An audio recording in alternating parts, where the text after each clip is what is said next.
Hi there. Well, I'm really pleased to be here at the Daniel Katz Gallery, where they've got this amazingly first ever exhibition comparing David Bomberg and Frank Auerbach. Bomberg taught Auerbach. Bomberg's one of the greatest British Jewish artists of the 20th century. Frank Auerbach is one of the greatest British Jewish artists of the 20th and 21st century. And in this show, which is only on until the 18th of October, you can see them both together. Now, the reason I wanted to make a little film about it is because it's a wonderful show, and B, I just thought it would be a great thing to preserve the exhibition beyond the time when it closes on film. Now, in the first room, we're really looking at David Bomberg, born 1890. Look at this tremendous self-portrait. He's 41 years old. It's 1931. He's lived through a lot. He's been conscripted. He's been in the First World War. He's shot himself in the foot to get out. So miserable was his situation. He was almost court-martialed and executed, but somehow he survived. And here he is looking at us with this tremendous expression of determination, conviction, and the whole picture is painted in this way that makes you feel Bomberg's own sense, which was very profound, of how fragile and fleeting a human being is. He's almost been devoured by the paint that represents him. The liquidity of it is just something to behold.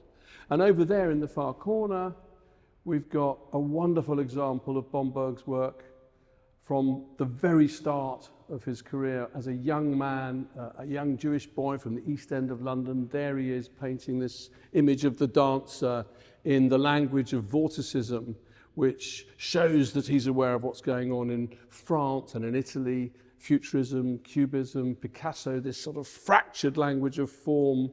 And then if you come with me to this wall of pictures, we suddenly move, that picture there, the dancer, that's before the First World War has broken out, before he's been conscripted, before the agony, before the pain, before the shell shock. These extraordinary pictures that he paints in Jerusalem in the 1920s mark a complete, and this is characteristic of Bomberg, a complete reinvention of his style. Look at these astonishing becalmed images of this city, so much associated with, as we know, in many ways tragically associated with the coming together of different religions. But he's there in the 20s painting it, I think, to recover from the traumas that he's experienced. And he changes his style to something that is far more planimetric, ordered, rectilinear. It's almost as if these paintings are a form of meditation, a way of contemplating the world with greater ease of mind. There's a wonderful picture over there on the far wall of Petra that he painted during the same period. And it's got this astonishing, almost high sense of photographic realism. Bomberg could be an artist of so many different manners, so many different styles. But for me personally, his work suddenly takes off and reaches another level in the late 20s and the 1930s when he discovers Spain. And in Spain, Bomberg becomes this astonishing painter of landscapes and cityscapes. First of all, he goes to Toledo, then he goes to Cuenca, but eventually he goes to Ronda, where he will, towards the end of his life, actually settle and live there, but he develops this tremendously strong attachment to Ronda. And yet again, he changes his style, and he becomes fascinated by the consuming energies of the world, and he wants to create in art an equivalent to what he feels is the swelling, pulsing, ceaselessly vibrating nature of lived experience. And look at this picture of Ronda. I mean, there's nothing like it in previous art. The only thing I can think that comes close, actually, are the cityscapes of Ernst Ludwig Kirchner, the great ill-fated German expressionists, but they're some 15 years earlier. But isn't that just fantastic? The colour, the energy of it. And here we've got a softer, gentler, again, ronder landscape, looking at that viaduct that would become, within a few short years of this, that viaduct would become stained by appalling historical crimes. Franco's right-wing thugs would throw Spanish rebels off that great gorge to their deaths.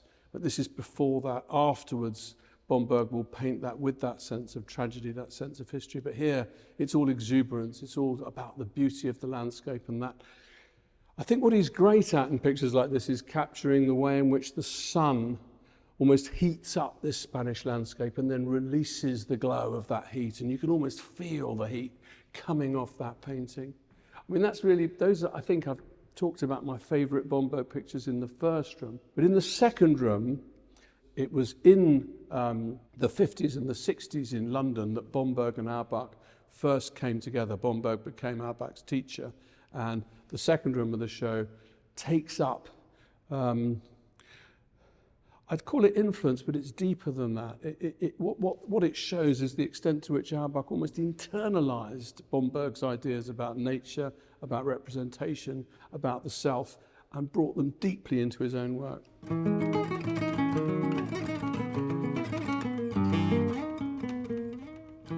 Now, David Bomberg was born in 1890. Frank Auerbach was born in 1931. And in 1948, when Auerbach was just 17 years old, he went to study with Bomberg, to study painting at the Borough Polytechnic. And Bomberg was a deeply inspiring teacher. Auerbach, so young, 17 to 22, spent 5 years with him. And all these years later, in this room, you can feel the energy between the two artists just fizzing and pulsating. Here we've got Bomberg's amazing depiction of Toledo, inspired partly by more inspiration, more influence, inspired partly by El Greco. Bomberg was haunted by El Greco's famous spiritual vision of Toledo and had to go to the city, had to paint it for himself. And this language of form that he's invented, this amazingly flexible, floating version of expressionism, which seems almost as if paint's not made of paint anymore. It's as if paint has become the buildings, paint has become the sky, it's become the hills. The energy in that picture is just to be believed. And then opposite that painting, we've got this wonderful picture painted by Frank Auerbach. I won't say Bomberg's disciple, but Bomberg's pupil, very much by this time, 1966, very much his own man. You know, he's invented this extraordinarily, I find it personally actually quite harrowing way of painting London. He painted a whole series of building site paintings, part of the meaning of which I think is embedded in Auerbach's own life. He'd been removed from Germany, or he'd been sent out from Germany by his parents in 1939, preserved from the horrible attentions of Hitler's goons. The rest of his family, as far as we know, died, but Auerbach survived, came to London, and when he paints London rising, you know, as it did after the war, after all the destruction. And even in this picture, you've got this sense of London as a kind of, not a city so much, almost as an organism. All of the human energies making this city rise again from some kind of primordial slime. I think he is indirectly, for me, commenting on just how appalling the world had been and how this has to rise up from it. You know, there's this sense of, it's very powerful in Auerbach, in his portraits as well as his cityscapes, this sense of persistence, this sense of defiance, this sense of, well, you know, humanity had got to the lowest point, but we will rise again. The world will rise again. It's not quite the same. He's sometimes compared with Francis Bacon, Auerbach, but he's he doesn't scream against the chaos. He's more interested in rising up.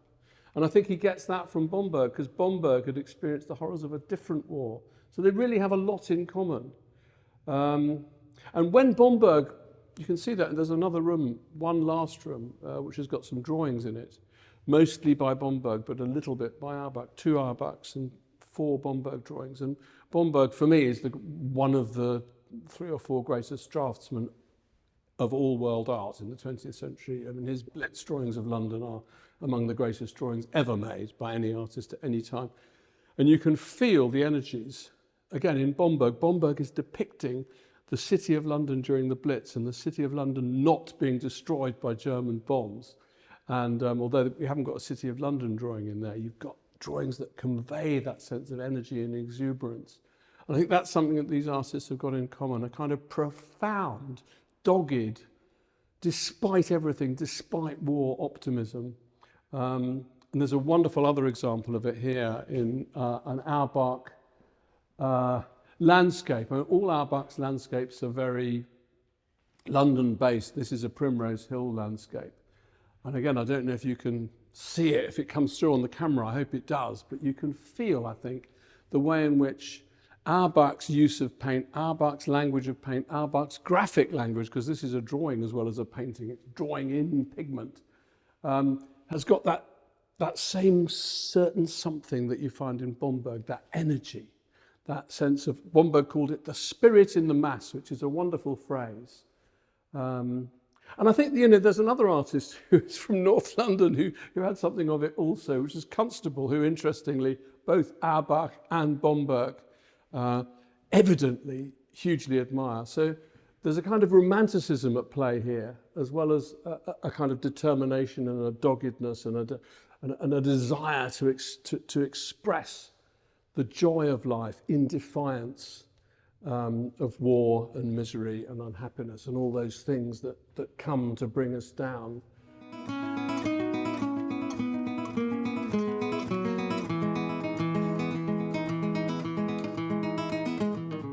And finally, there's this small space, almost like a coda or a little full stop to the exhibition. And I couldn't leave it out because although it contains no paintings, these drawings give it such an intimate feel. You've got 4 Bombergs. His stepdaughter could almost be a Matisse or a Caryatid, very classical. And these are just amazing, pulsating drawings of Ronda done in the 50s, one of them in the 30s. That's the rooftops of Ronda. The city almost seemed like a crystal. Puts me in mind of El Greco's Toledo as much as Bomberg's painting of Toledo does. And this isn't Toledo, it's Ronda, but you feel as though this is a city trembling under the eye of God somehow. I think my favourite drawing, that's great, but I love this one. I think this one of the sunlight in the valley, that really is a kind of cosmic landscape. To me, that's almost like Jackson Pollock. It's got that explosive energy. It's a far bigger image than it appears. And so those are the Bomberg drawings, and it's as if Bomberg has passed this on in some way. But here are 2 innocuous, almost small drawings by Frank Auerbach of, I think, Primrose Hill, one of the parks of North London. But again, look at the energy, the vigour, the fierceness of the strokes, the mark making. It's not Bomberg's handwriting. I mean, in a way, Auerbach's painting in the other room looks more like the painting by Bomberg. The drawings look more different, but you can feel the intention is very similar. The conviction is very similar. The determination to seize a moment of lived experience and capture its energy and pass it on to the world. It's there in the Auerbach, just as it is in the Bomberg. It's as if Bomberg's taught him a language and he's finding something else to say with it, something more to say with it. And it's just very, very beautiful. It's a wonderful, it's a wonderful show. And I think, I'm sure Bomberg would be honoured to be exhibited with Auerbach and would have been absolutely thrilled to see what Auerbach became and the artist he turned into. And I know that Auerbach You know, he said it, actually, he said it, that he is honoured to have been shown with Bomberg on this occasion. So, you know, it's a marriage made in heaven. Fantastic, fantastic. Just a great thing to have done. And, you know, do catch the exhibition if you can. And if you can't, if it's too late, if you're watching this after the show's closed, then perhaps this can stand as a memento of a really, really wonderful exhibition.